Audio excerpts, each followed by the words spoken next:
So here we have a 1950s Fleetwood radio chassis out of a little Radiogram unit that I've been refurbishing for somebody. I've recapped it.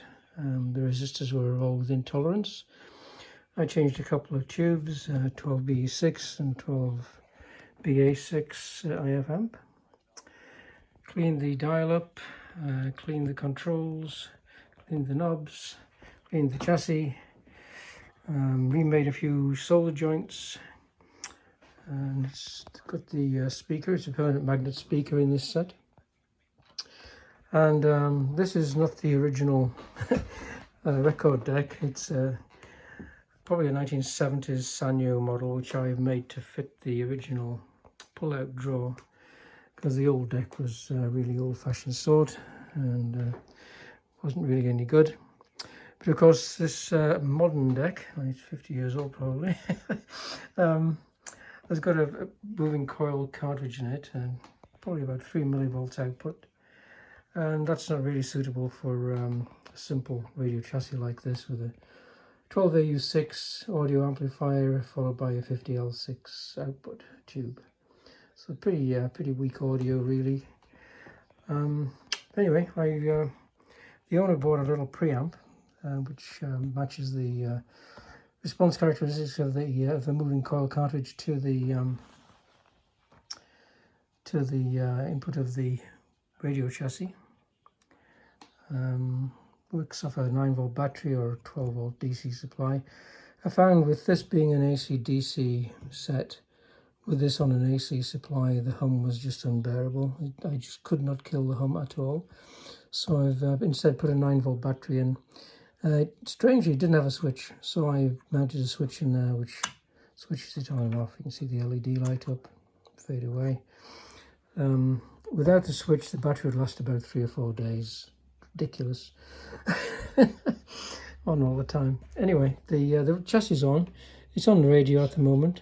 And the criminal it's only got one waveband with a broadcast band. Barber, 2 Freedom Convoy leaders, continues in Ottawa. On Wednesday, an Ottawa police officer testified that the longer the demonstrators blocked, because it was a bit weird. Works quite well on its little internal antenna. Of course, there's not that many broadcast band stations around here. The Ocean Bridge is always a great option at this time of the evening. Nazi Tunnel, clear. Alex Fraser.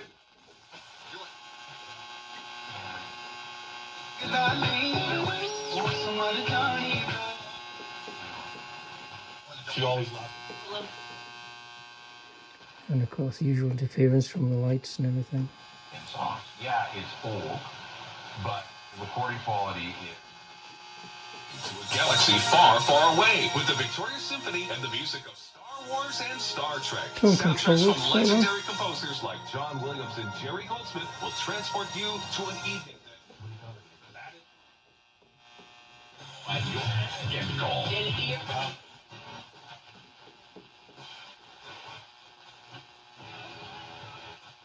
Density, rapid intensification with those warm waters to Cat 4.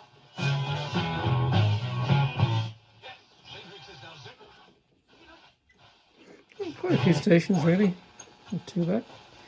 Yeah, so I'll give a little demonstration on the phono. So because it's YouTube, I can't really play any records that have music on them in case it gets cut out.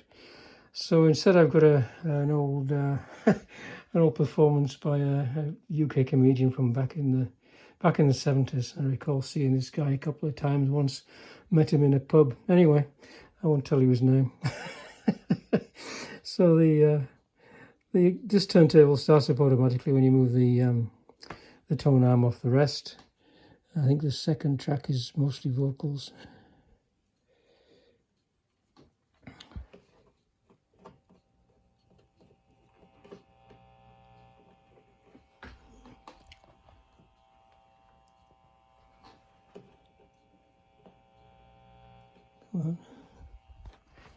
Oh, help if I switched it on, eh? You'd all come in early that morning and brought bits of mansion polish and an old piece of newspaper, some old sleeves off the pullover that your mum had cut off, like, you know. It's a pretty quiet record actually. The music sounds a lot better on it. She forgot to sew the neck up once. But at least it works, and you can play records You through know, it. polish your desk lids up, they'll be lovely and shiny and that, and then you'd wash your inkwells out, and your inkwells would be all nice and clean. And you'd have purple arms up to your armpits. And then you'd sit there and the teacher would read the boringest old book he could find, all about women in big towers letting their hair out the window and knights in armour climbing up them, you know. Must have been murdered before stairs. And you'd sit listening to the... So there we go. It's not brilliant, but it actually, music actually sounds not too bad through it. It's a very quiet speech record, isn't too good. I'll keep persevering, trying to get the hum level to the absolute minimum. Strangely, there's little hum without the preamp in place. Put the preamp in place, even with no input to it, and you get that hum coming through. Not sure why. I've tried grounding the chassis of the preamp to the chassis of the deck, which often cues a problem like this. It doesn't in this case. I've tried changing the neutral and live feed to both the deck and the radio round. One way is much worse than the other. This is the best I can get it. But I will keep persevering, see if I can reduce the hum level a bit more. But radio is brilliant. You bet. Listen to Adam Sterling and CFAX 1070 on your schedule. Download CFAX podcasts on the iHeartRadio app.